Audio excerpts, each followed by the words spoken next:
Welcome back to another episode of the Crown of College podcast brought to you by the CSPN.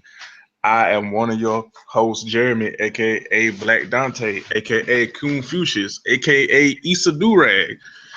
If you like our show and all our wonderful shows on the CSPN, go to cspn.us and click that Keep Our Podcast Free link and shop with all our sponsors. Shop with Buster Tees, Amazon, um, Adam and Eve Toys.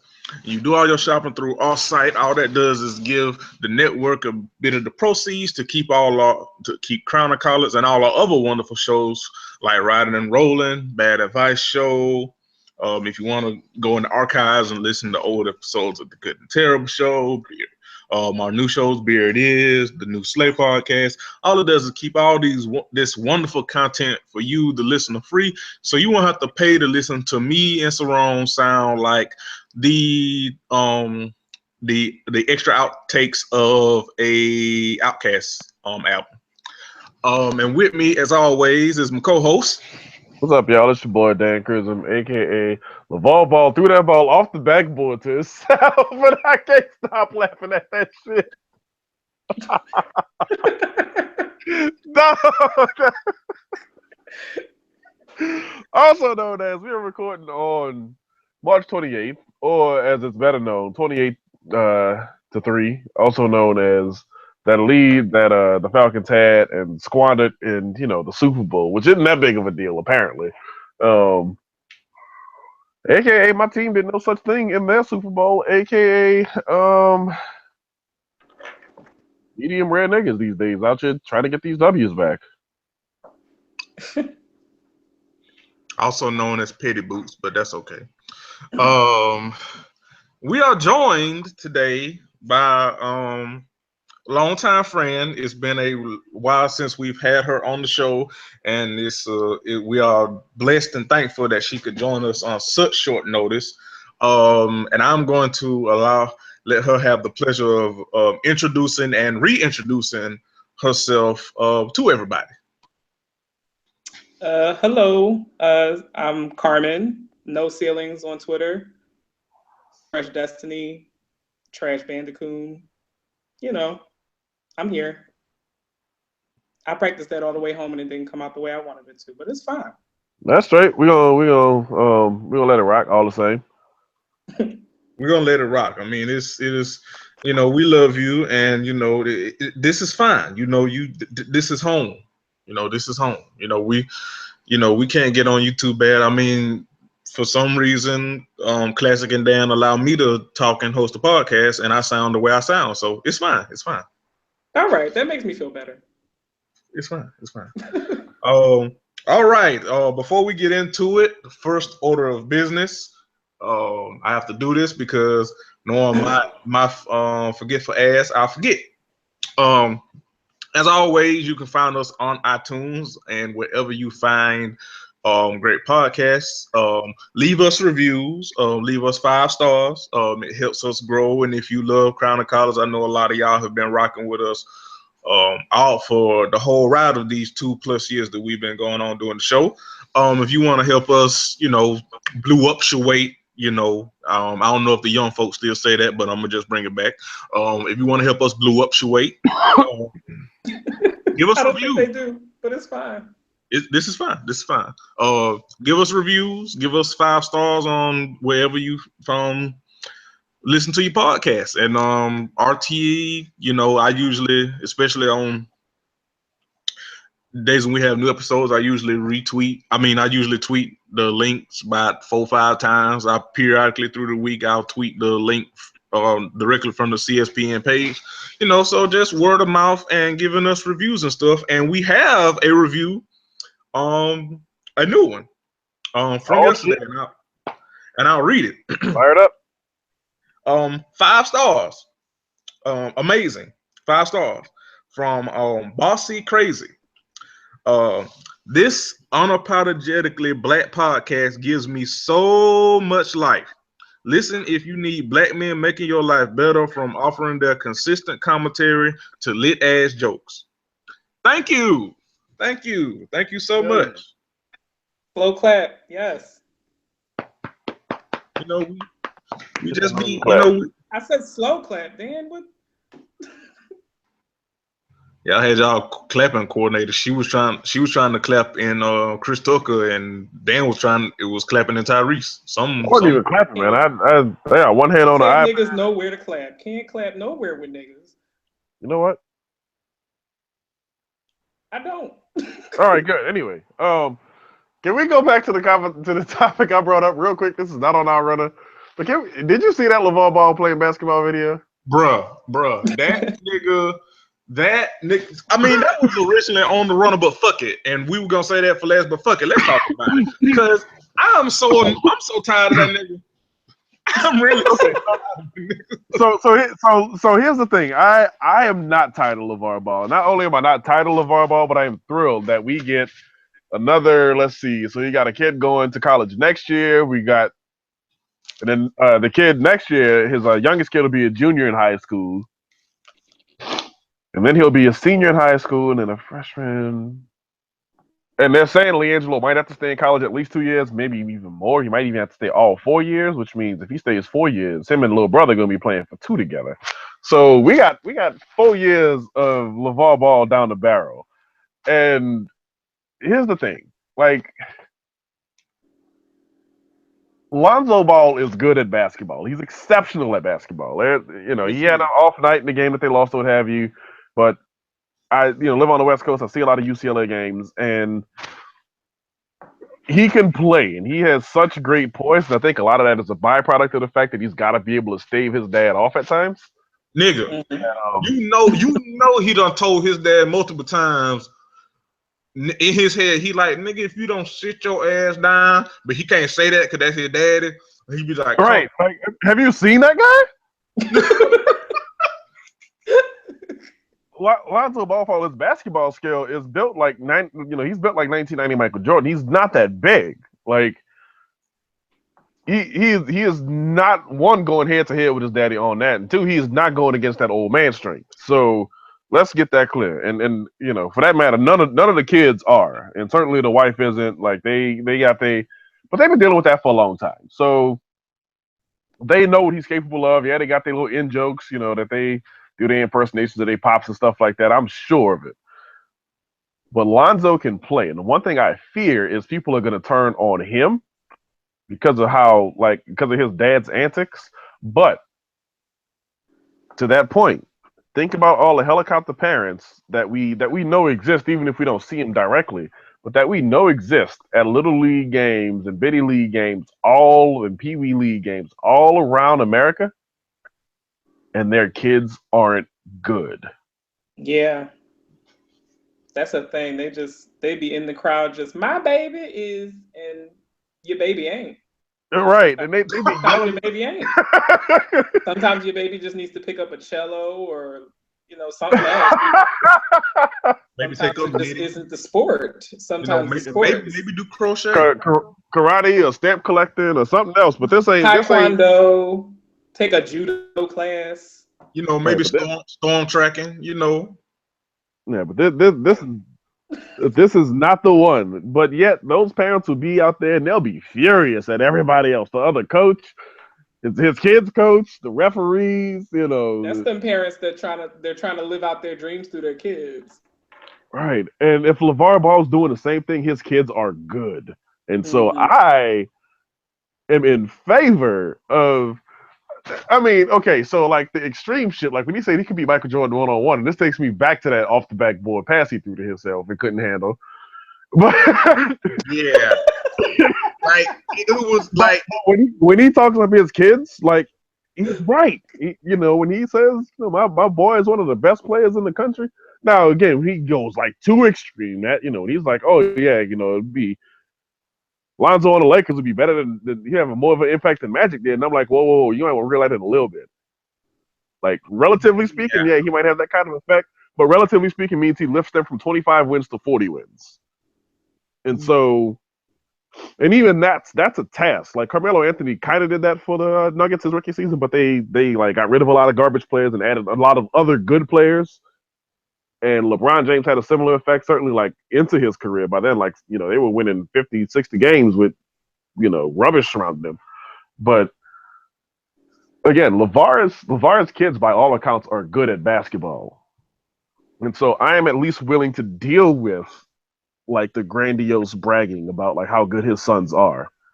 Because And we when he have takes it to the proof. extreme, right? Exactly. His kids are showing improving, but when he goes to the extreme, whether about himself or about his kids, I'm like, whoa, whoa, Exactly. whoa, whoa. All right, Exactly. That's all why right. it ain't cute. That's why Now it we ain't cute enter no in the more. realm of entertainment. That's why it And ain't cute no more, and that's why I'm tired of that nigga. Cause it went from propping your kids up, which deservedly so, to now you making this about you by being a head ass, not even being a head ass sometimes while in the process of propping up your kids. He's gone full. This motherfucker was on First Take being a head ass with another head ass and Stephen A. Smith. what Like, did you see? Did you hear how he broke Stephen A. Smith though? I don't give a fuck. That shit is funny, but it ain't cute Oh, no more, nigga. It ain't cute. oh, did you hear how he broke Stephen A. Smith? That shit killed me when he was talking about Steph Curry versus Oh, boy. Oh man, I mean, now you're right. It was hilarious, but you also got to consider it don't take much to roast Stephen A. Smith. no, it don't take much to roast him, but it takes. Skip Bayless never broke Stephen A. Smith the way LeVar Ball broke Stephen A. Smith. And it's funny because that was on like Thursday or Friday last week. And then Monday, this video of him playing ball comes out. So it's like all of this hilarity, all of this entertainment is basically stacked on each other. And LeVar Ball meant to do that interview the way he did it. He did not want that video of him playing ball to come out. I don't care how at old all. it is. He did not want that shit to come out. And the fact At that it's out, all. we can't unsee it. Right? Like I'm not listen. That shit is funny. Like he literally does like play, and I'm using that term in the most lucid of ways I can use it. Like he plays basketball like he plays basketball like if an amoeba grew arms and tried to shoot. Like that's how he plays. I need you to leave this place. But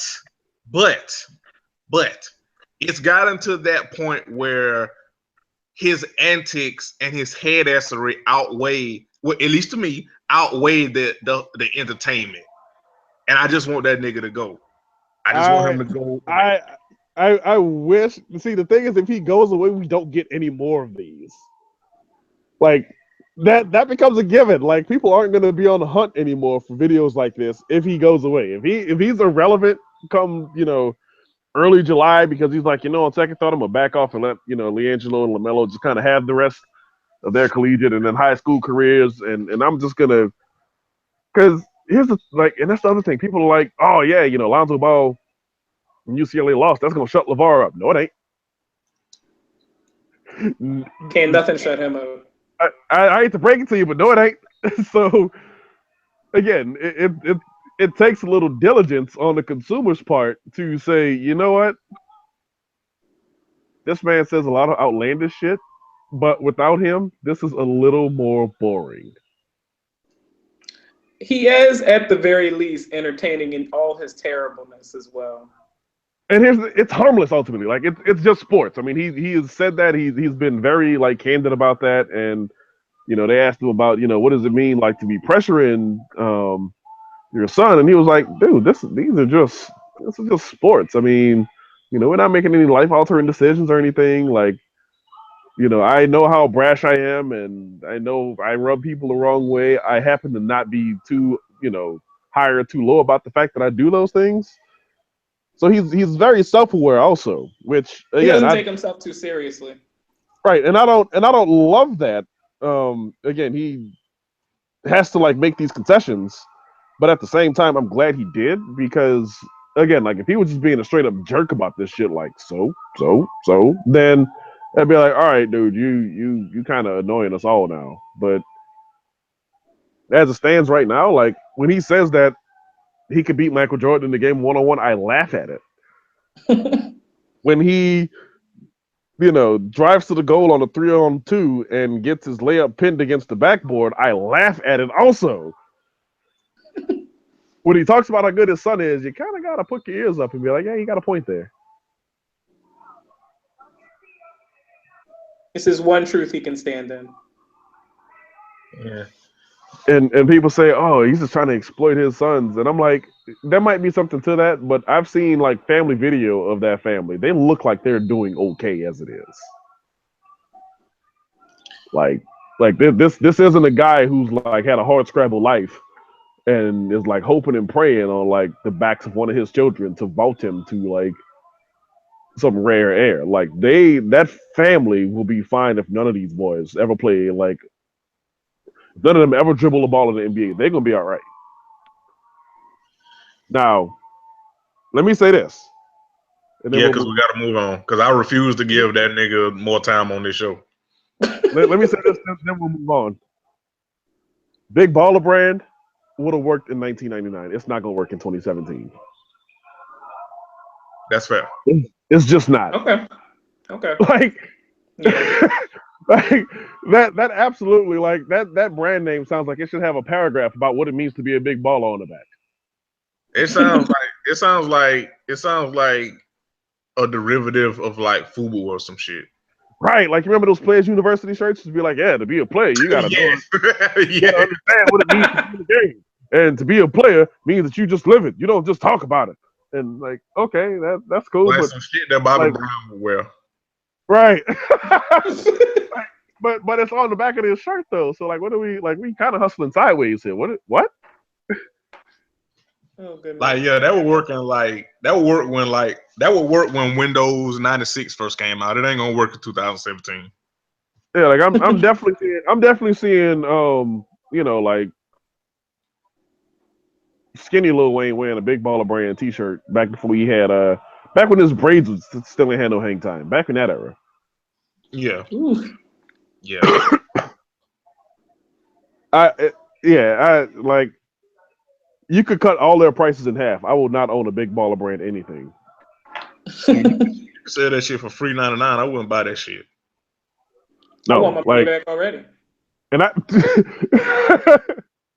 and I say that as a person who's owned 2 pairs of Strawberry sneakers. Like I would not buy. Excuse me.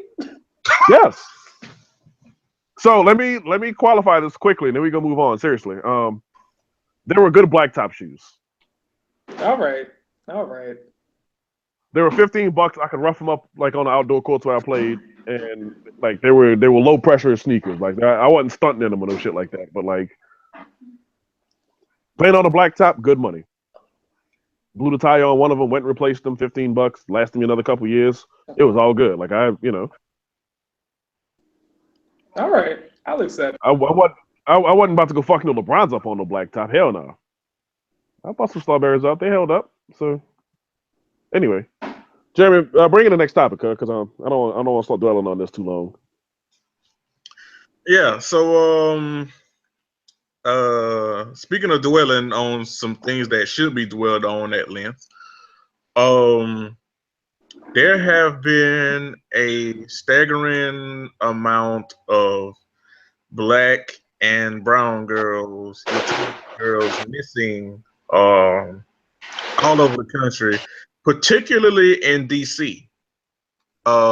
There are talks of these girls being abducted and taken from their homes, or being taken advantage of from them running away from abusive situations and being put in sex trafficking, sex trafficking, and it is very disheartening. The other thing that it's disheartening that it's happening, and it's also very disheartening that once again, basically Twitter and social media is replacing the job of the news, because we're hearing about this on social media. We're becoming aware of this on social media and not on the news, because it is an epidemic. It is a crisis that needs attention, national attention, but sadly, because it's Black and Latinx girls, seems like no one, and when I say no one, I'm not talking about us, but I'm talking about the media, seems like none of them give a fuck. Sounds about right. Yeah. So my grandest sort of stance / viewpoint to have on all this is don't be aggressive toward the people who care about this and have a voice to say things about it, to bring it to our attention, because like Jeremy said, the mainstream media, for for all that they do right. I mean, again, one, they can't do everything, and two, they won't focus on this. They just won't. Um, I'm not assigning value to that because that's not what I'm really all that interested in. It just is what it is. They won't do it. Somebody got to do it. So again, people who are influential on social media who happen to care about this issue, um, use their voice to point out, hey, look, we got a problem. A lot of these black girls are missing. Um, we should do more. We should make more efforts at the grassroots level to try to find these girls, get them relocated back to their families or out of harm's way at least. And I feel that that's very admirable because again, that's kind of I'm gonna overstate this. That's kind of an essence of social media. Like that's kind of one of them things where like we kind of get it right as a community.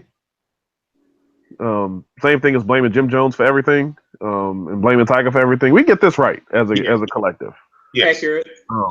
So it does no good, and I don't want to say a lot of bad. It's just hemming and hawing, and I mean these people are easily ignored, but it just contributes more noise to the discussion. Like, again, people are in the midst of trying to do what is a social good, and then here's Debbie Downer coming behind and questioning the intentions, or why does this just become a big deal out of nowhere, and all these other What's your sources and all these other XYZ questions that they don't really amount to much. So now, I mean, you're sitting here and you're throwing out new things for us to figure out instead of trying to figure out what is of foremost importance here, which is finding and relocating these people and getting them out of harm's way.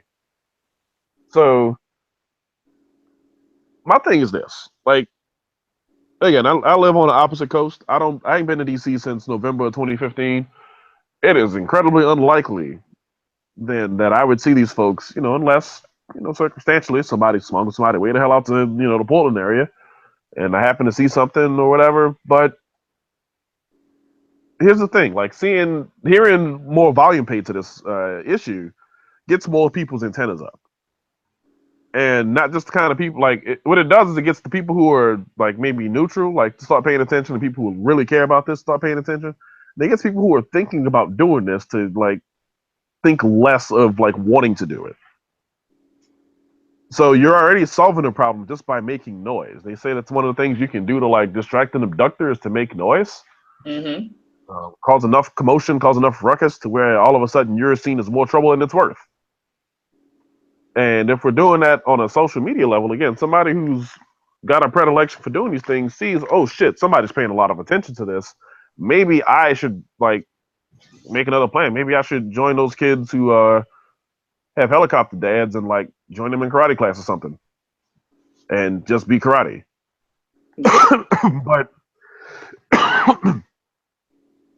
But yeah, like let's again, either retweet and signal boost or skip it. I mean, and like, I'm not about to sit here and be the whole, retweet this or you're gonna, like, the love of your life is gonna die in 12 minutes or no shit like that. Like it's not that. But if it's not germane to you, just let it pass. I mean, we've gotten really good at that on Twitter over the years. Letting shit that doesn't matter to us pass. Right. If you can't say anything good or help the cause, then just, like, shut up. And Jeremy, what we say about shutting up? Shutting the fuck up is freedom of speech. And what else does it do? It costs you nothing, pay me no mind. And what else does it do? It saves lives. Oh yes, shutting the fuck up saves lives. Sometimes it pays you back. Right. You get cash back on shutting the fuck up. That is great. That's a sweet deal. Do more of that. 5% cash back. I'm shutting up. Not directing this to anyone in particular, but if you feel like this applies to you, please let it apply to you. Like, seriously. Yeah. And when it applies to you, shut up about it. Right. We still love you. Don't get, it's not that kind of party. We still love you, but we got to know kind of when up is up and down is down. So I think, and I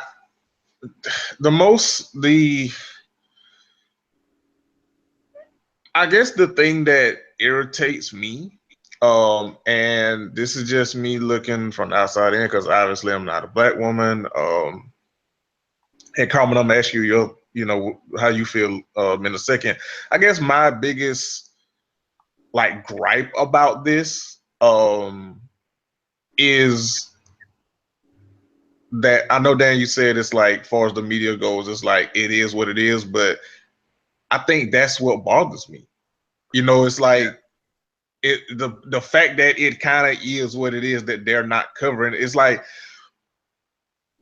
women's issues specifically aren't considered human issues. It's not considered a human crisis. It's not considered a something that would require humanitarian effort, something that will require attention to solve and potentially fix and save lives that matter. You know what I mean? I know that it's kind of is what it is, and it's expected that they're not going to cover it because it's black and brown girls, but that's the part that bothers me and irritates me, and particularly, and we talked about this, the 53 that was at that goddamn women's march.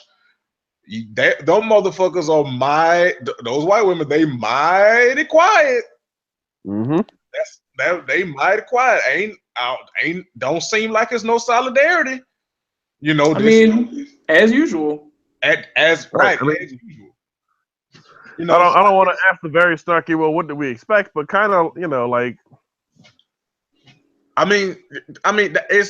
don't think as far as the media goes, absolutely. We can certainly, have them take a little bit more of this medicine on this, and demand better treatment and better attention and so on and so forth. But yeah, these actual citizens, man, this grassroots, ground level opportunity to make a tangible difference, and put your pink vagina hats on. Not that we here at Corona College don't endorse the usage of vagina hats, but if that's gonna be your thing, if we got all these missing girls going on, be about that life. Let's there should be a call. Little safety pins. Wear your little safety pins. Right. Right. Also, shout out to Marissa and Leslie for the safety pin box. That shit is dope. Actually, paying black women for the services that people demand them. The teach me people. Actually helping black women out, rewarding them for doing the work of trying to teach humanity for free. Shout out to Leslie Mack and Marissa. Go continue, y'all. Oh, I kind of hit a wall with what I was thinking, but continue. Somebody else can pick it up, I guess. Yeah, Carmen, being that you are a black woman, your feelings on this, and other black women's feelings on this matter the most. How do you, the floor is yours. You guys said, disheartening is really the most that I can feel about it. It's kind of weird being, because I am a black girl, you know what I mean? I'm a woman, but I'm a black girl. And, who rocks? Too many people don't really care about us like we do.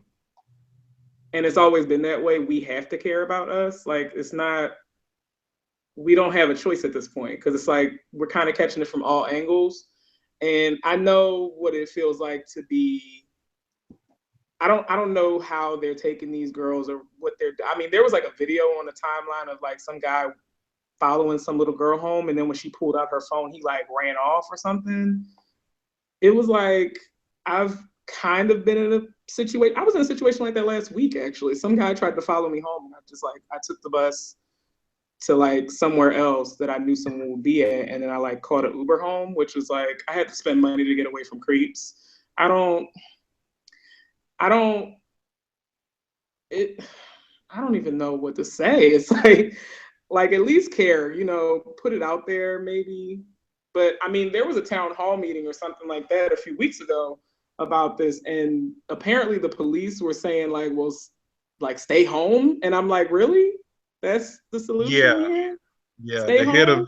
head of the I think and she was a woman. I think she was a white woman. Yeah, the head of the chief police. I mean, there goes your little white feminism, your solidarity. You know what I mean? Stay home. Now, if this was, however many white women, children, hell, a white dog missing. anything white missing. Paper towels, nothing. Missing, no. Stay home, no. We're sending out search parties. We're doing everything we can to return your bounty, ma'am. We will return your napkins. It's not fair. You know what I mean? And all the I'm not the one that voted for this, that, and the third, and I believe in this, that, and the third. Where are you? Like, when we need you, where are you at? Because we stand up for Black girls, historically stand up for every demographic. And nobody stands up for us. Like, y'all are so much better at being human than other humans. Like, it really is fucking ridiculous if we're being 100% honest. I agree. That sounds prideful, but I agree. To quote the great Malcolm X, which is funny because Malcolm is niggas' hero, but they routinely miss this quote which I think is probably, if not his most important, one of the most important things he's ever said. The most disrespected person in America is the Black woman. The most unprotected person in America is the Black woman. The most neglected person in America is the Black woman. Malcolm X said that. Well, it's his most important quote to Black girls. Yeah. It ain't gonna be that way because I mean, what's the most important thing to other people? It ain't Black girls, so that ain't gonna be his most important quote. Yeah. Speaking of, like, I when like last week, and this kind of will segue into our next topic. I tweeted this and reading this because it just, it was so heartbreaking, and I just, because y'all know I get paid to tweet. I don't do no work at work. Speaking of, say no to coworkers. That's all I got to say. I ain't even gonna go into detail. I ain't even gonna go into detail. There's a way to invert the no. Do that to coworkers. Yes. Don't do anything. Don't do it. Just say nigga no to coworkers. Say no to the concept of coworkers. Yeah, as a social construct, say no. Exactly. Say no. But I was tweeting at work, and like I was just like, hey man, just find those missing Black girls. Find those missing Black girls. Stop killing Black trans women. Protect all Black women. And I want to say no less than an hour after I tweeted that shit, some fucking spilled mayonnaise came in my fucking mentions on some protect all women. I was like, boy, I said Black. Now get the fuck on. I had to channel my internet. Like, boy, I said this Black. Cup of Greek yogurt can go ahead. Right, like kick your cheese off the table and get the fuck on. Like, this ain't your time. I'm talking about Black women. God damn it. But yeah, it seems it's like nobody cares about Black women, and then when you when you actually do what you should already be doing, and that is care about Black women, it's always some motherfucker trying to all lives matter you when you're talking about Black women, or try to demean you for having the gall to actually care and treat Black women as humans that you should care about. It never fucking fails. It doesn't. That's true. It never fucking fails. Speaking of treating Black women like humans, and speaking of all lives mattering Black women and Black womanhood, Oh boy. So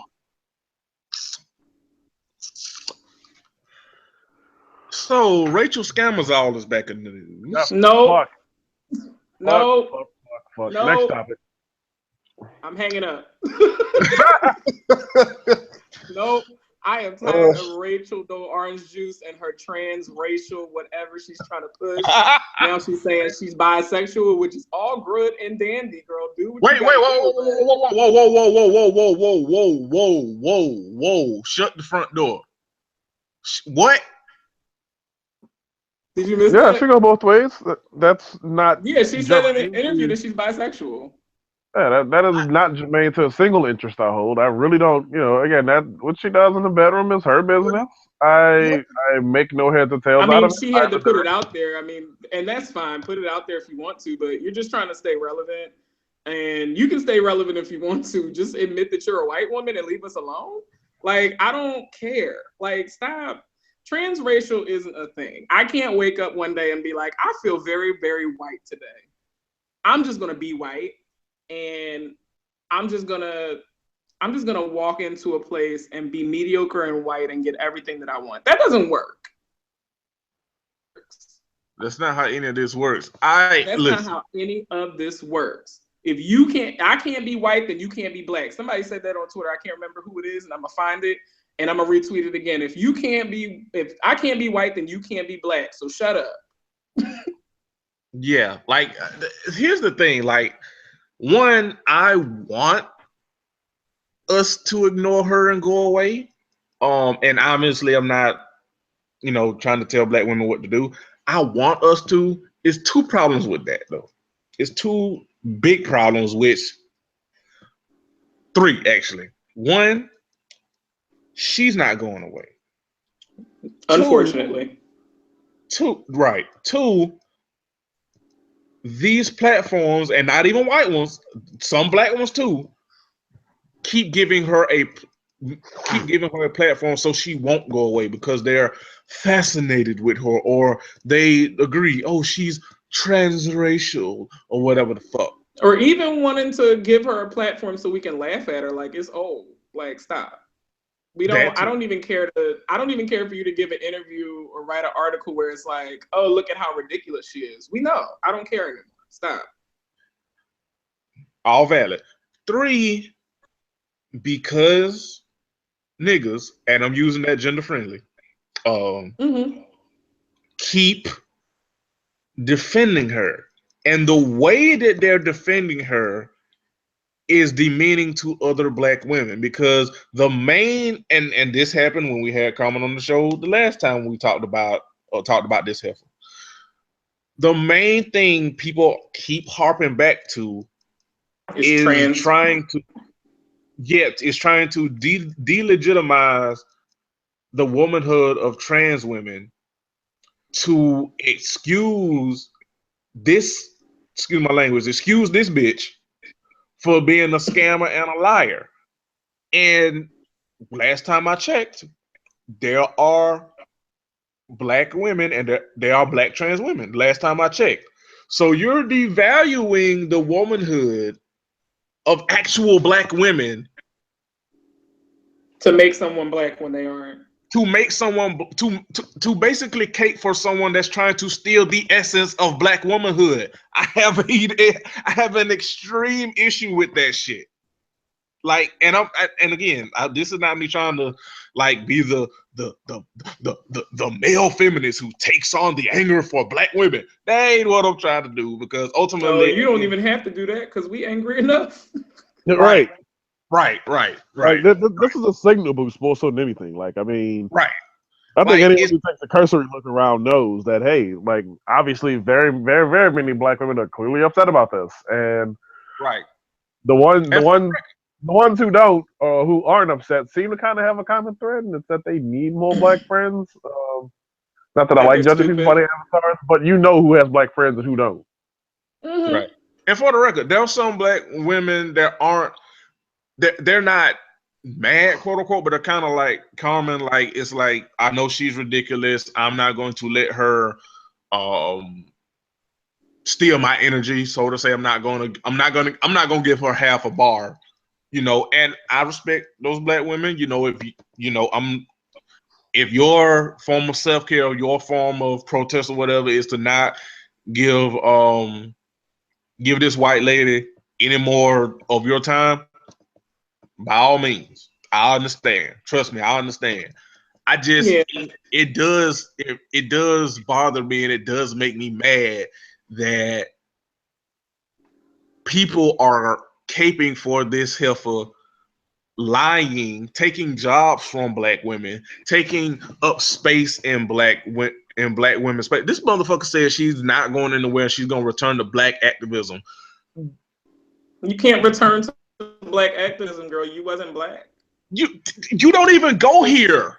Like, she doesn't even go here. Like, it does. I just don't understand why white women can't be white and amplify black voices. They have to immerse themselves, and like, it's kind of annoying. It's like them shows where like a skinny person will put on a fat suit and then go to a high school for a day and be like, oh my goodness, this is so awful. And it's like, I'm sure you knew a person with some weight on them that you could have just talked to about how this, affects them, and just did an interview or something. Or like, even when you guys talk about issues that, maybe black women or trans women or, LGBTQ community, like things like that, you guys have people on to talk about it instead of always just talking about it yourselves or amplifying it. Or white women are so annoying. I don't even know how to go around it anymore. They're so annoying. Right. It's like, because you don't have to necessarily be part of the marginalized community that you're trying to advocate for, to empathize and sympathize and support. You don't have to be in that community to do that. However, if you're not, there are some things that you are better left just shutting the fuck up and letting and not even letting, just falling back. And when those people that you're trying to support speak, you fall back and you just retweet, just amen, and just keep it pushing and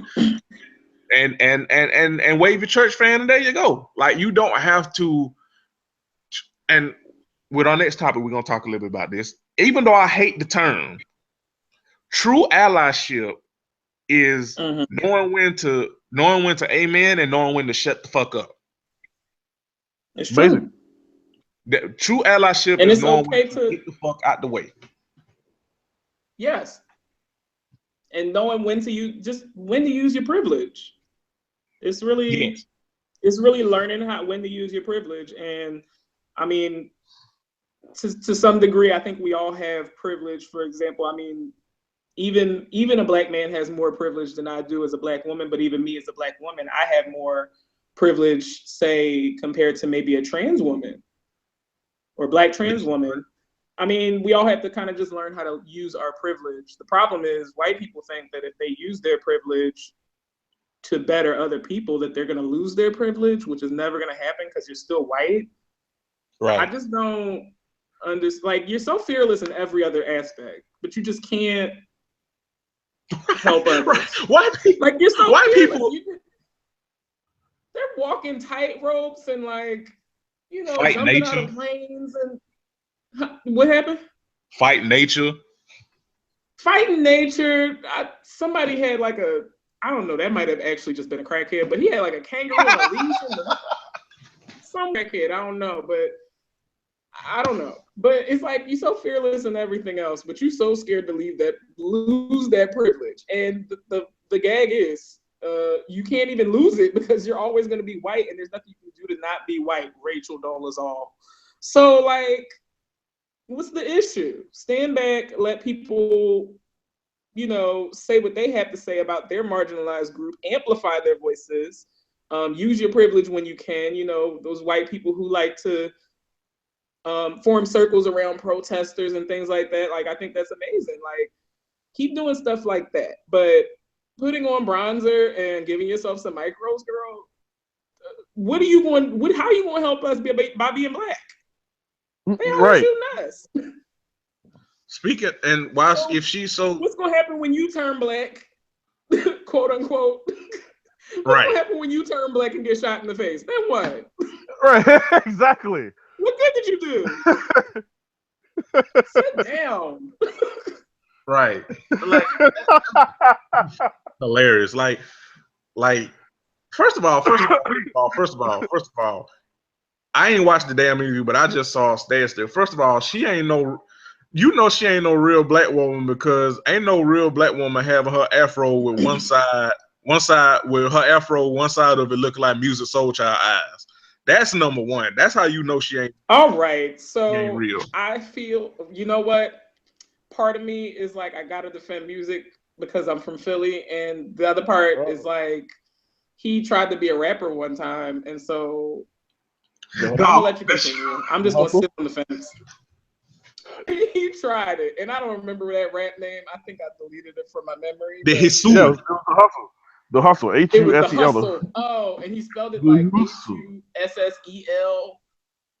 Oh, God, it was so bad. It was such a hard. It was the most rough time Philly had since before the Meek Mill L's.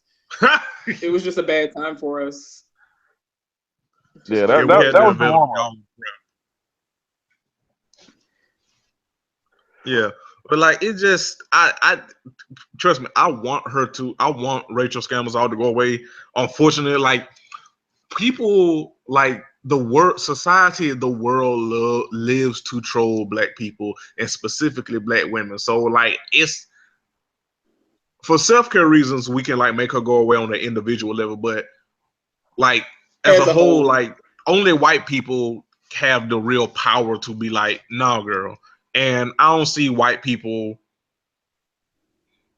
giving a fuck of enough read like ever, like they ever give a fuck. Like I don't see them. Because white people don't care about our discomfort. That's right. Why I don't, and they never have, they never will. And specifically black women's discomfort. So I don't see them like not giving her a platform. And like I said, even some black people, you know, because you know Melissa Harris Perry, like. I was just about to say that because I haven't paid attention to Rachel Dolezal since that Melissa Harris Perry interview, which was really disappointing to me. Because in general, I like how none of us give a fuck about the name she changed to. By the way, I'm sorry. Remember Rachel Dolezal changed her name apparently? Yeah, she changed it to some like Ankh Right ass shit. Yeah, she tried to come like, and her shit was like buku, like trans African and shit. Like it was like, get out. It was like a Ghanaian first name and then like a she was trying to be a Falarin out here. I can't. Yeah, when we had Shantae on here, she said like she stole the name of an actual black woman. Right. Like what is this? Anyway, so she's her mama named her Rachel and she a white girl. I'm gonna call her Rachel and she a white girl. That's the longest. I mean, I know really, black people named Rachel. At all. Is she a white Rachel? Right. Whoa. So I'm high key tired of talking about her ass, just period. But like one more thing. Yeah. This motherfucker, and shout out to April for the screenshot. This motherfucker said she knew about blackness at an early age because of her grandmother's National Geographic magazines. Oh yeah. So listen. There was an interview that they did, and somebody wrote an article on it. The article was actually really funny because they were like, "Okay, girl, you escaped slavery." Like it was a funny article. I will admit that's the first time I paid attention to Rachel Dolezal in a long time. I will send you the link to that interview because that article they wrote on that was hilarious. They were saying like she felt like she escaped. She could relate to the struggles of something because she felt like an indentured servant because her parents made her work on the farm and all kinds of stuff. Oh, that's the same screenshot April had. Yeah, from that same article. That article is hilarious because girl, what you relate to what? From what you relate to what? You're comparing indentured servant. National Geographic bit? What? What? That's how I like. I really do feel like I think who was it? Dave Chappelle had a skit one time or a joke one time where he said something like, "Yeah, they be looking at us like we in the encyclopedia, like, oh yeah, just like a nigger would, like something like that." I was just like, you really look at us like we're in a zoo. It is. I can't. I can't do it. It is. It is. Just fuck her forever. Rachel Dole pineapples can fall off a cliff. Right. I have a running list of people that I don't want to hear about anymore until they die, and she's on it. Right. Right. Correct. So speaking of keeping with the theme, one of the biggest capes for that line ass white lady is people comparing it to transgender people. Mm-hmm. And it is especially disheartening coming from black people and cishet black people. Speaking of cishet black people, putting their foot in their mouth when it comes to transgender issues. A couple of weeks ago, Chimamanda Adichie, and I apologize if I pronounced her name wrong. No, you don't. Country nigga, shut up. You ain't sorry. Y'all ain't supposed to say it. Not because you don't like her, just you country nigga. You gonna fuck some names up. Yeah, y'all ain't supposed to tell the folks that. Well, anyway, I mean, y'all right. Go already. What you mean? It's a podcast called Crowning Collards. Right. That's not the point. Damn it! I got to give the illusion that I have above a third grade reading level. All right. All right. I am done. But yeah, she has some. Now, apparently, this was a big thing on the TL. I missed it. I kind of caught maybe like the back end of it. And kind of weaved in and out.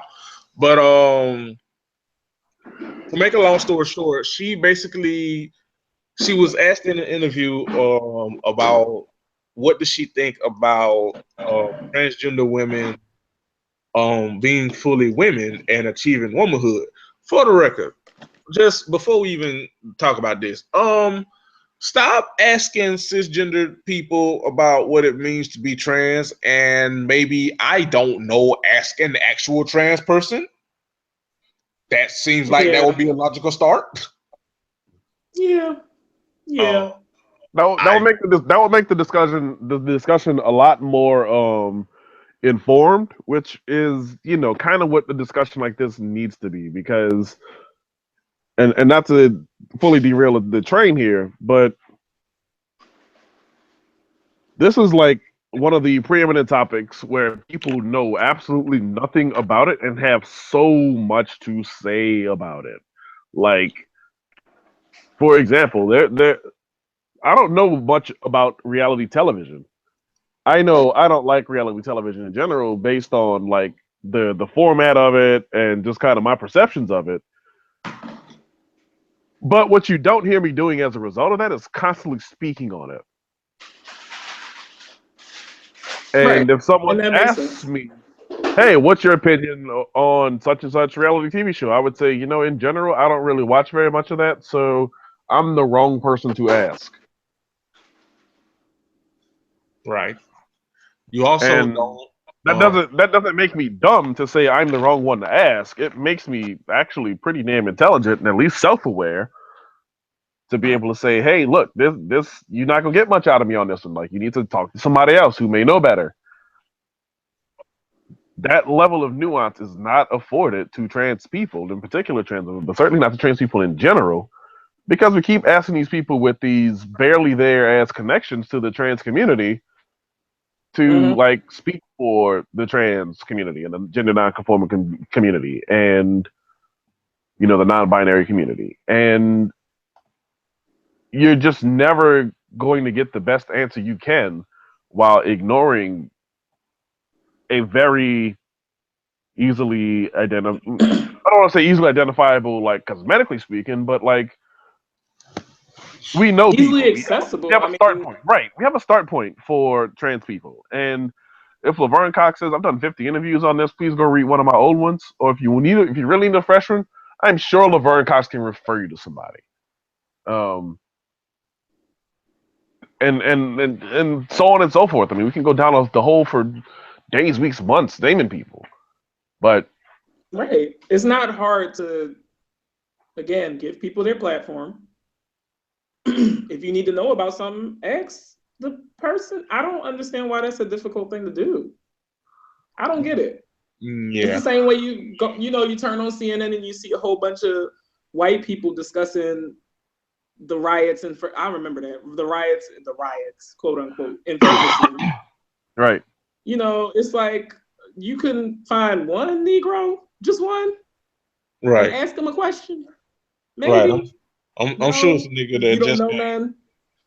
What about that black friend you claimed you had? You couldn't ask them nothing. Right. I'm sure it's a nigga that just came from Publix that would love to get on TV. Thank you. Somebody just left a hood bar near you. Right. And they know something about being black. So it's like it's not hard to seek out a trans person and ask them about trans issues. It's not. I don't speak on trans issues because I don't know how that feels. I literally could not imagine. I don't know. So I don't speak on trans issues. What I will say is you cannot compare being transracial, whatever that is, to being transgender. That's not a thing. But as far as that goes, and that's not a thing. And why do we know that's not a thing? Because trans people say, "Hello." Your A equals B ain't no A equals B. Like that, there ain't no lining up that. And that's what happens when you listen to people, and what happens when you don't listen to people when they talk is you continue to push this same argument that Rachel Dolezal is somehow like a trans woman or man, and that's just not how that happens. That's not how that works. Of course, but who would be the person to say that though? Trans women and trans men of color. Mm-hmm. The standard that intersection means like you are ignored as fuck, and not because you deserve to be ignored, but because that's the way society treats it. It's like, at that point, like you got 3 strikes against you already. On that hierarchy of being considered a person. Marginalized. Yeah, like you are like way behind the pale as far as being marginalized goes when you sit at that intersection. Right. Back to comments though. Yeah, let's go. Let's swing back. She basically to make a long story short, because I mean the story is like 2 weeks old, 2 or 3 weeks old. But to make a long story short, she basically did what a lot of cisgendered people do, and it's basically other trans women. And I kind of give you an example of what I'm talking about. I'll share a story, and I'll do my best to make it quick. A couple years ago, I won't say her name, but I was following a black woman who was a feminist, who identified as a feminist, a cishet black woman, and she was having a conversation with a white trans woman. And it was a conversation about womanhood and what makes a woman, and yada yada yada. And basically, the cishet black woman basically told the white trans woman that I'm your ally. I support your humanity. I support your equality. I support your rights. But I can't fully see you as a woman because you can't bear children and you don't have a period. Now, Paul. I think I know who you're talking about. Yeah. I think I saw that conversation happen online. It may be not her. Because it comes up a lot. This was a couple of years ago, but it comes up a lot, so maybe. But now pause on that. Now, if we're just going, and this is, and again, I'm a man. I'm a cishet man. So far be it for me to tell you, you shouldn't. Cisgender women shouldn't be, proud of that they can bear children. I know that's a big deal for a lot of cisgender women. I'm not here to try to disparage that. Or disparage what cisgender women go through as far as their bodies and stuff, because Lord knows, as a society, we do not know a goddamn thing about women's bodies, and not only do we not know shit about women's bodies, we try to regulate that shit literally in fucking Congress with a bunch of old white men trying to regulate women's bodies and regulate, like, the shit doesn't work. And we're so weird as a society when it comes to women's bodies. That being said, if we're just measuring that on the bar of what is or isn't a woman, there are a lot of cisgendered women who don't experience period, or can't produce, or unfortunately can't reproduce for whatever reason. So I'm saying it kind of. Oh, go ahead, Carl. I mean, it's taking it back to the idea that women are only good for reproducing and having children. It's like, or we're just a hole for guys to, do what they got to do. Like, that's not our value. That's not. I don't. That's so dumb. I'm sorry. Go ahead. And that it's reinforcing that there's only one way to be a woman, or there's only one like linear binary way to be a woman, and that's far from the case. But back to the story. So the woman, the cishet, black feminist, she was basically telling that the white trans woman that I don't respect you fully as a woman because you can't do X, Y, and Z that I can. Again, mind you, not all cisgender women can do that shit either. And then to make matters worse, because the trans woman was heartbroken, because it's like, this is somebody that obviously they followed each other, they had rapport, they were, TL friends, for lack of a better term or whatever. And it's like, you claim to be my ally, you claim to be for me, but you basically just said you don't respect all of my humanity because of X, Y, and Z that really can be debunked if we're saying like that is the only thing that makes or breaks a woman. Right. And to add insult to injury, the woman, the cishet black woman told her, the trans woman, that the trans woman had no right to be offended that she felt that way. So you just basically told somebody that they're 3/5 of a woman, devaluing their humanity, but they don't have the right to be offended that you feel the way you feel. Bitch, what? What? How does that work? Now, obviously, I don't follow the woman anymore, but even before, like, I became like aware like I am now, I was just sitting in my back of my mind, and this is the thing: you don't have to know everything about everything, but you can, if you listen to people, if you have some level of empathy, even if you're not the most knowledgeable at that time, you can still be like, damn, that's kind of fucked up. And that's how I was when I saw that shit. I was like, damn, that's kind of fucked up. You basically tell somebody, I don't respect your whole humanity, and on top of that, you can't get offended that I don't feel that you're fully a woman. Like, how does that work? And I say that, and I tell that story to say, like, I see that kind of mentality come up a lot whenever these kinds of things are brought up on the TL, and like that on top of a whole bunch of other shit kind of makes me I don't believe in the term of allyship anymore. You know what I mean? Because it's like, I'm your ally and I'm for your humanity and for your rights until you say something I don't like, or until you disagree with me. Then it's like you're letting go of your tolerance, which is really what you have. Then you're going full Republican on me, or you're going full bigot on me, or you're going full white woman. Right, full white woman on me. And that's how I see a lot of, and I gotta say, it's disappointing because I saw a lot, and obviously I'm not saying all, but I saw a lot of black women, a lot of cishet black women. No, thank you, Dan. I was waiting on it. Like I caught the back end of it, but I did see a lot of cishet black women, a lot of cishet black feminists have this hiccup, and not to play the hypocrisy playoffs, but the same thing that they rightfully say that black men do, they did it to trans women and black trans women at that, and that was very, very disheartening. Mm-hmm. It's we have not we, but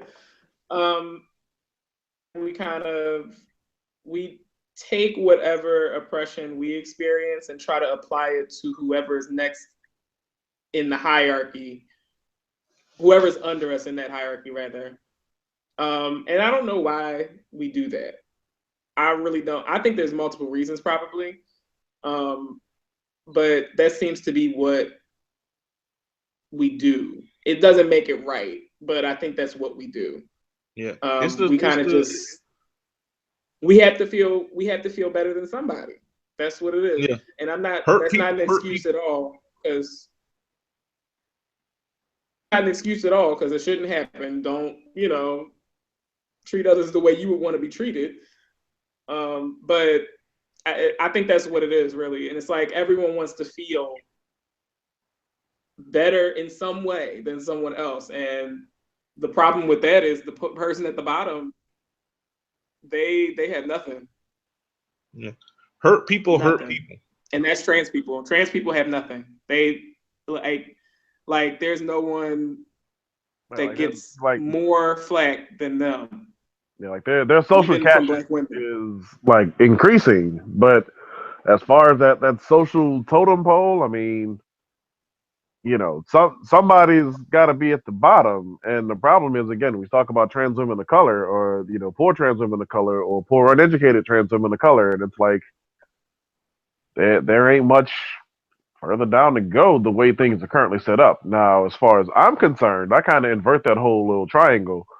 And I'm like, women are the shit and dudes are trash, and, dudes got to get their shit together yesterday. But till that day comes, I guess we got to deal with the insipid bullshit of, hashtag woke kings trying to talk about how trans women are an affront to both manhood and womanhood. And it's like, what are you talking about? You're wrong twice. Shut up. Yeah, I think another reason is because I think I think I'm just gonna go out on a limb here, and I think that like in our media sphere, because we kind of in black Twitter, quote unquote. I think that especially thankfully in the tenure of President Obama, trans people have always been here, but I think what President Obama symbolized inspired a lot of marginalized people within the 8 years of his presidency to have more agency and feel more empowered to voice their voice, for lack of a better term. Right. Like I said, trans people yeah, go on. No. Oh, yeah, right. Like trans people being here. And I think that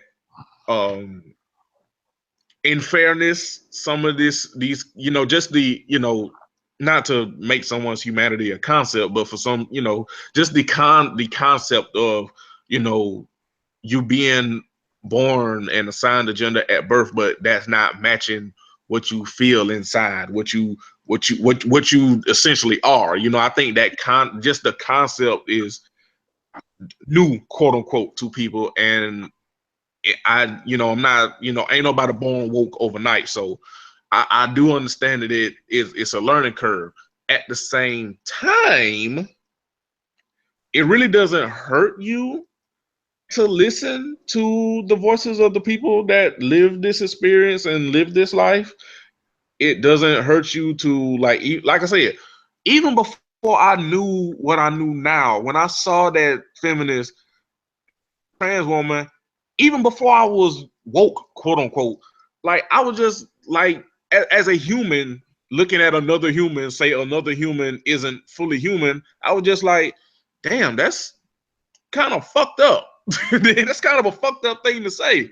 So, you don't have to be woke or whatever to be a decent human being, and you learn kind of the, terminology, phraseology, so that you don't be out here looking like a head ass as you go. But, and like Dan always says this, at minimum, you can always just default to kindness. At minimum, that's what you could do. But I think in a lot of these conversations, like, people, and it's ironic because a lot of people say that woke people, quote unquote, want to be right more than they want to be supportive, I guess. Right, informative. But that shit works the other way around, because when people want to be loud and ignorant, and that's that same shit where you want to be right instead of being kind. You want to be right and be like, no, this ain't that, and y'all just too woke, and and y'all, every complain about everything, and blah blah blah blah, and y'all mad and stuff. You want to be right and feel some kind of power and being defiant on every fucking thing, instead of being a human and defaulting to kindness and listening to people. And even if you can't necessarily completely get it, be like, you know what? Okay. Look, I'm trying. I might not get it right all the time, but like, please, know right. that I care about you. I'm saying that, I'm on the record. Like, I'm on your side. I'm not your enemy. The thing about a learning billboard. curve is you have to, like, the thing about a learning curve is you gotta try to, like, a learning curve is fine. Like, everyone's not gonna get everything. But if you're willing to try, it's like, at least show some effort, get your participation grade on, like, right, something. Don't look for that pat on the back, but yeah. Because I think that's what a lot of people fuck up too, is like, like, I'm an ally, I'm here for you, I'm trying, don't pat me on the back, don't include me, hashtag not all. That a lot of people do that too. And it's like, the case in point, we just a couple of days ago had to have the conversation on the TL for like the umpteenth time about not all black men. It's some people are okay, cause fuck it, we'll talk about it, because a lot of people, say, everybody can't know everything, you have to allow people to grow and stuff. And you know what? That's fair and that's true. What doesn't get talked about, though, on that other side is some people literally don't have time to allow people to grow.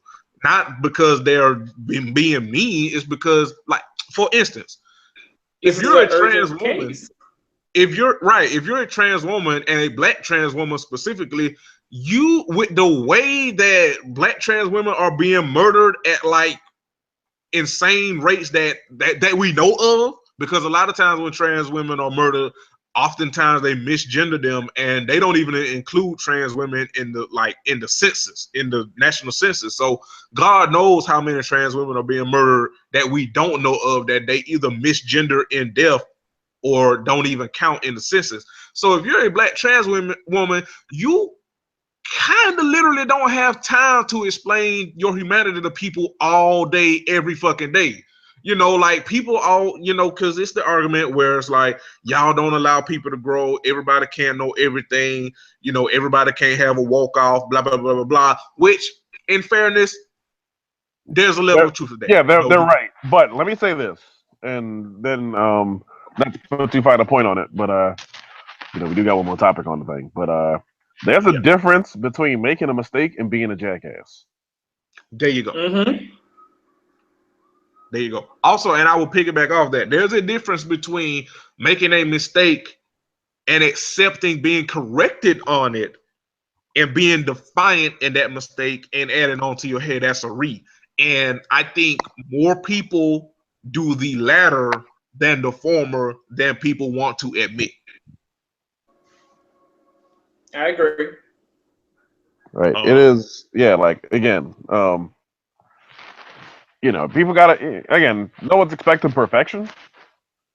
Like, if you get it right every single time, props to you, that's amazing. But if you make the mistake that you might be prone to, or if you, again, use a term or a phrase or whatever that don't quite fly, but it doesn't really fit the person, and they tell you as much, I mean, prove that you brought that lesson in life and get it together and, continue, move on. Don't dwell on it for so long. Mm-hmm. Mm-hmm. So, Common, anything yeah, you want to add before we go into our final topic and kind of wrap up? I think you guys said it all. I mean, it's treat people the way that they want to be treated and the way that you would want to be treated if you were in a similar situation. Just like think of what your particular oppression is or what your particular marginalized group is, and just think of how people wrong you in that group. And don't do that to other people. It's really not hard. correct. Correct. Good ass summary. That's it. All right, so we got one last topic we want to jump into really quick before we wrap this thing up. We're approaching the hour mark if we haven't just passed it, but we could talk about this really quickly. Colin Kaepernick, who has been delivering aid to Africa and also trying to feed the people that the government's trying to starve currently, may or may not be being blackballed from the NFL right now. Jeremy, do you want to start this discussion? Yes. Get the ball rolling. So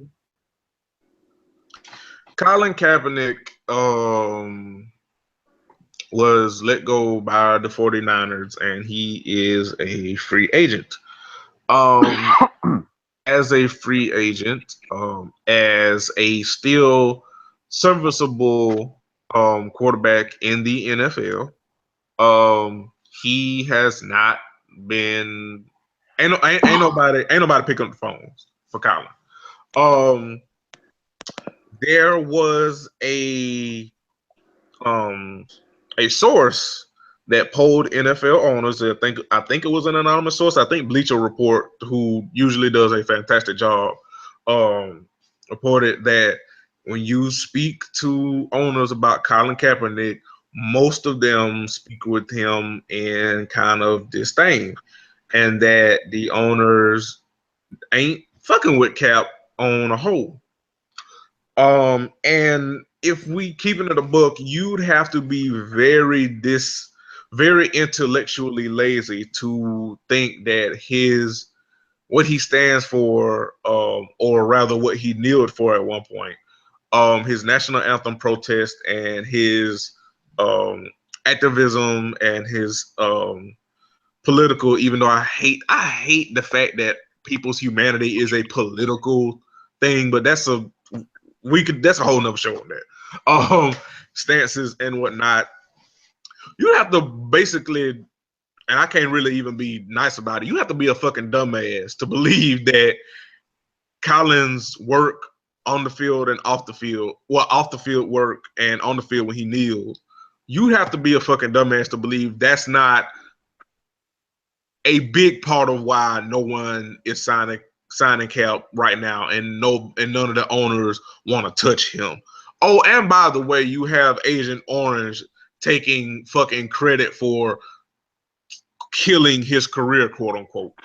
So yeah, it's really a shame. I kind of, not to be a head ass about this, but it's kind of like I want to be surprised, but I'm not, because that's kind of the price you pay, sadly, when you are vocal in giving a fuck about black and brown people. Like, you kind of run that risk of people not fucking with you, which is why everybody that said he was just doing this for attention or he's not brave, that's why they're full of shit, because you see the results and effects of him taking his stance or taking a knee is that he's effectively, for lack of a better term, probably done in the NFL.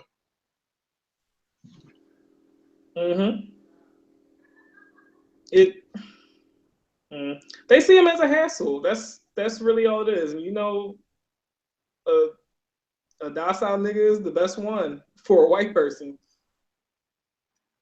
Nigga, Mike Glennon, who, Carmen, I know you probably don't know who the fuck Mike Glennon is. Mike Glennon is basically a fucking fucking second shift manager at Target as a white man and a quarterback, and that motherfucker just got signed to 15 I know who he is. million. Oh, what? Look, listen. I ain't know who the nigga was until I had to look it up. But that motherfucker couldn't be better than Colin Kaepernick if they played Madden and Mike Glennon went in the game and maxed out all his stats and played Colin. He still wouldn't be better than Colin. And that motherfucker just got paid 15 goddamn million as a backup. You mean to tell me Colin can't get? Hold on, not just as a backup though, Jeremy. He was a backup who started for a bit, got benched, and then got drafted over. Mike Glennon was a second-round pick 3 years ago when he was drafted over. So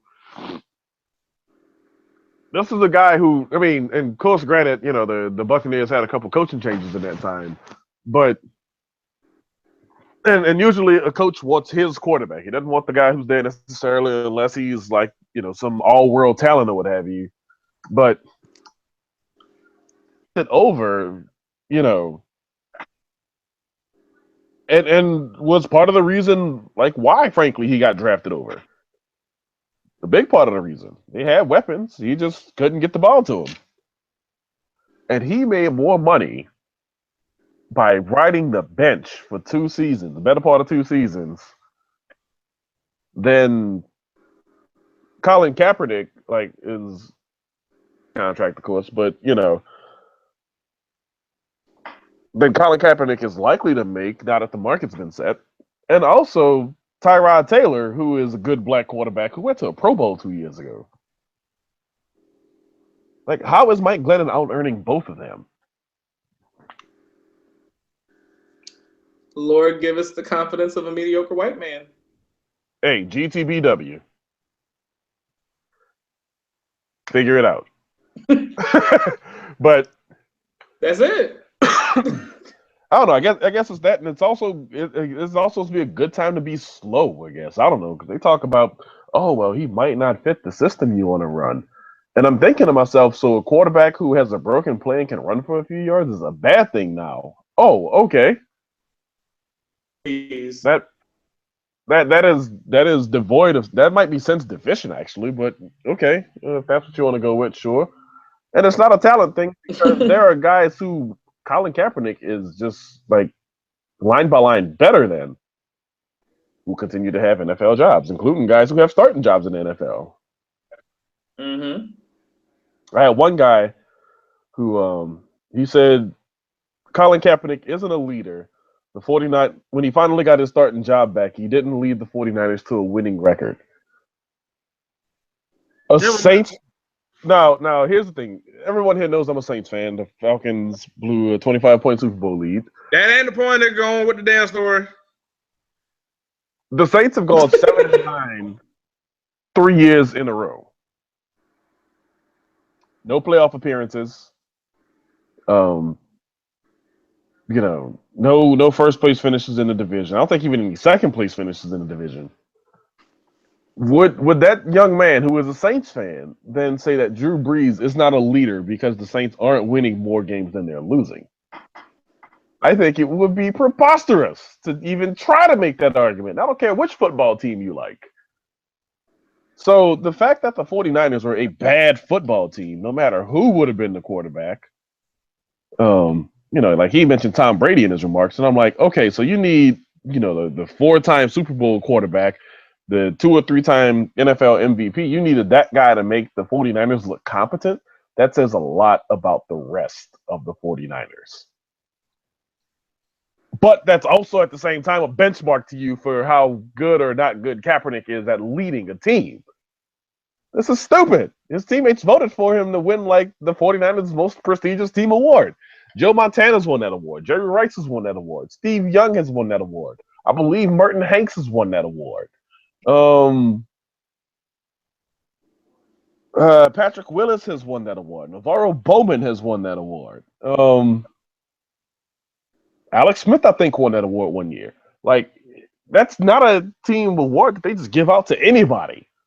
Right. It ain't like they're passing them out at like gas stations, like mixtapes and shit. Colin Kaepernick quarterbacked the team to the Super Bowl. Not that long ago at that. Right. Like, people forget, like, Colin, before he got him back to the NFC Championship game the following year. Exactly. He got hurt. It's like people forget, like, he just in recent memory, not too long ago, went led a team to the Super Bowl, and then they had like all his career he's been Geno Smith. Like, no, the man got hurt, and it was, correct me if I'm wrong, Dan, but wasn't it a very major injury that you would take time to come back from? Now, again, I'm not saying that Colin is the Colin of old, but he is not falling off that bad where Mike fucking Glennon should get $15 million and to be a backup before Colin can be a backup or dare I say a starter. No. And we have recent tape on Colin Kaepernick, by the way. Let's not forget that. He started 11 games for the 49ers this past season. Right. Or 10 games, however many it was. But we have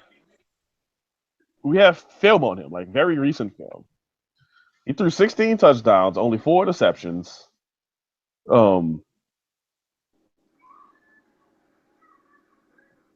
How do you put up those kind of numbers, which aren't Hall of Fame numbers? Don't get me wrong. I'm not saying, oh yeah, Kaepernick like turned shit into sugar. His best receiver was Jeremy fucking Curley. Do you know where Jeremy Curley went to college? No. I sure don't. I know a lot about football, so I'm gonna Google that real quick. Let's see where Jeremy Curley went to college. Like, not even bullshitting. Jeremy Curley went to TCU. He was a 5th-round draft pick. Played for the Jets. Jeremy Curley couldn't hack it as a wide receiver on the damn Jets, and he was the number 1 option in San Francisco last season. Jeremy Curley's 5'9". Oh my! I feel like these things are important. Oh dear. Yeah, man. Like, unfortunately, even with Colin, like, probably effectively being, because I don't see a place for him now that, especially now that Agent Cheeto has said, basically effectively saying, like, don't sign him or you'll get a nasty tweet from me. Which I don't even know why that's a threat, but go ahead. Hello, Carmen. Come on, somebody. But I don't expect.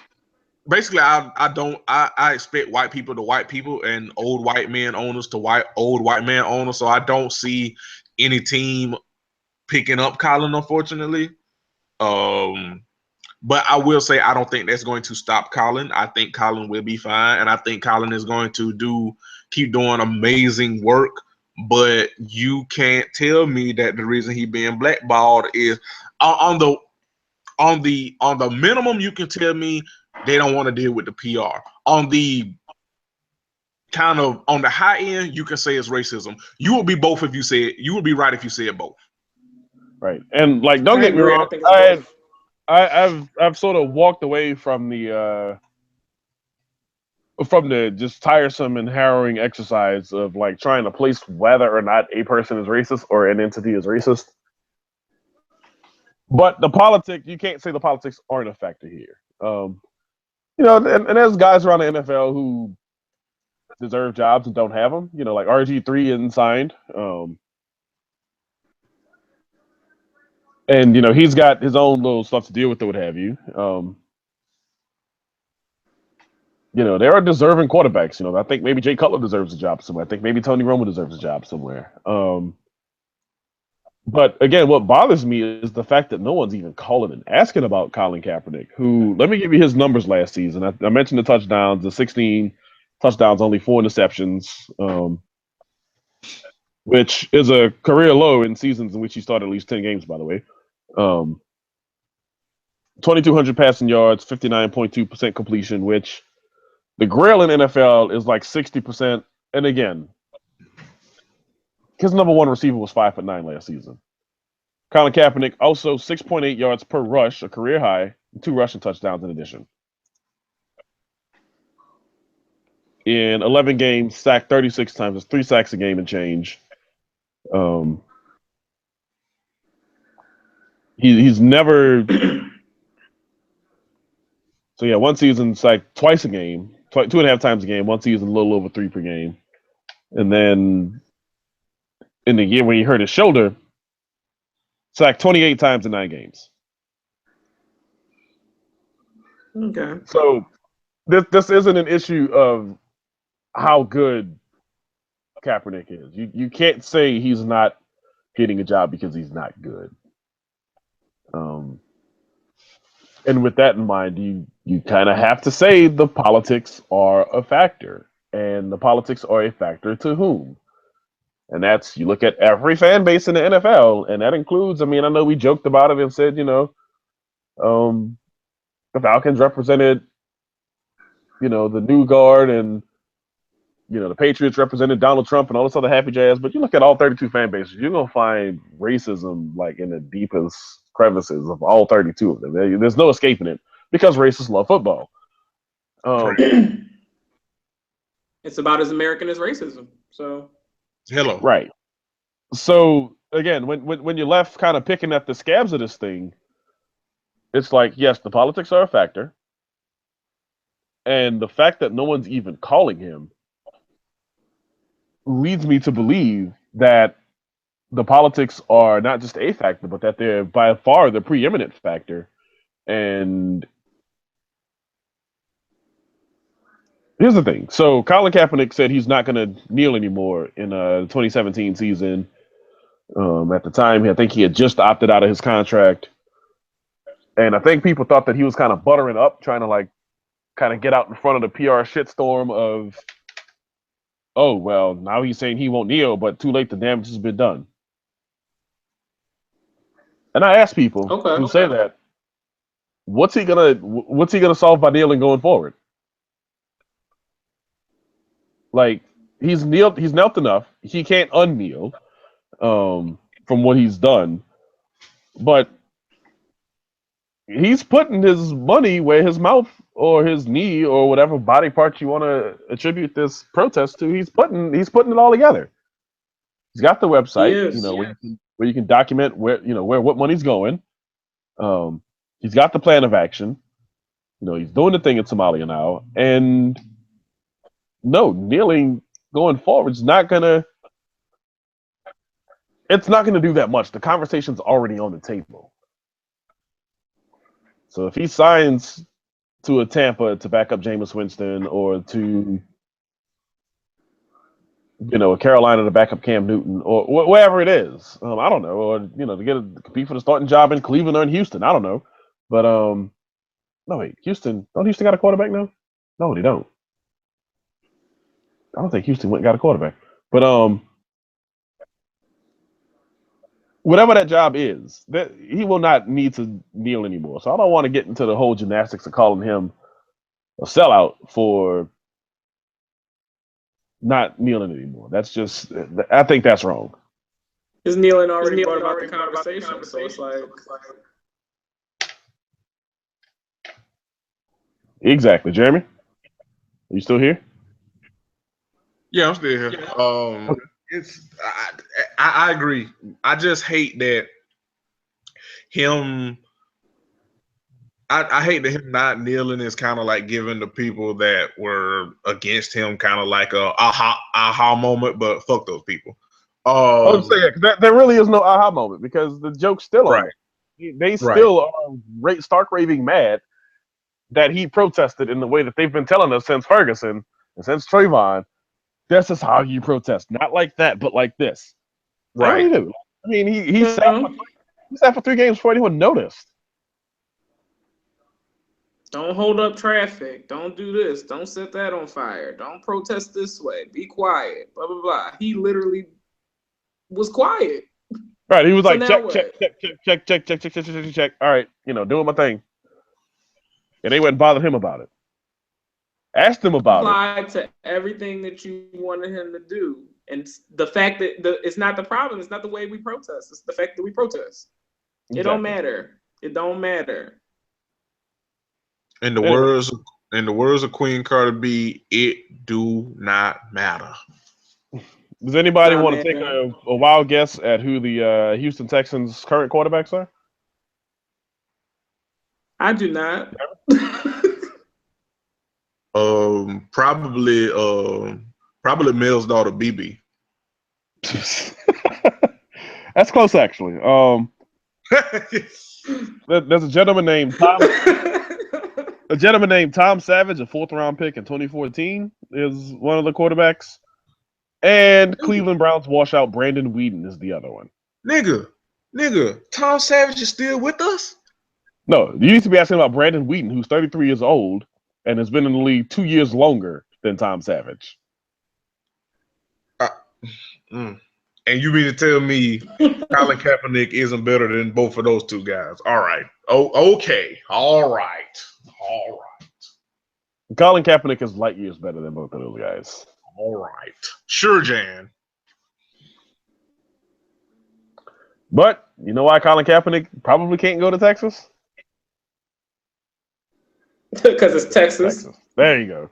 All right. Anything else y'all got to say today? About anything at all? We're gonna open the floor to all kind of discussion. I think there's a buyout timeline story happening right now as we speak. Oh no, we ignoring that fake shit.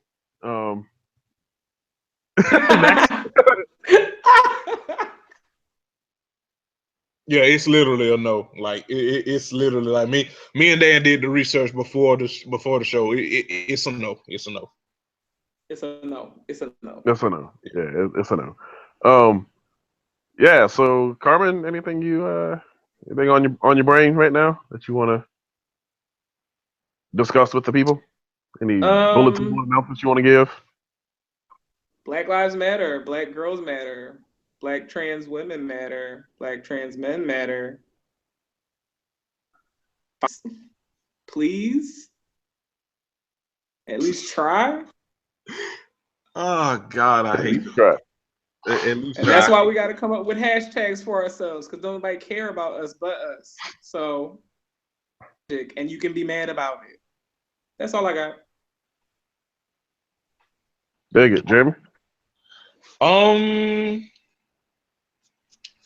First of all, thank you so much, Carmen, for joining us. And thank you for joining us on such short notice. Yes, definitely. Thanks for having me. I really don't have. Oh, I do have one thing. Thank you to everyone that helped me out. I've been going through a bit of a rough patch. My car breaking down and it really cutting into my funds and me not knowing if I'm gonna be able to pay my rent and shit. And I just want to thank everyone that's helped me out, whether that's called or text me and checked on me, or hit the PayPal up, or just retweeting it and signal boosting it. Thank you to everyone, and I think with you guys' help, I think I'm gonna be all right, and I think come Saturday, I'm gonna still have a roof over my head. So I just want to say thank you all so very, very much, and words can't express my gratitude and just my humbleness and thankfulness. So thank you. Hell yeah. I got nothing. Except that the Falcons won 25-point Super Bowl lead. All right, so this has been Crown of College episode 114. Super Bowl Thank you to Carmen for joining us. This has been another CSPN Media presentation. I ain't even gonna play us out because Dan annoying. All right, peace, niggas. We'll be back next week. We out. Bye.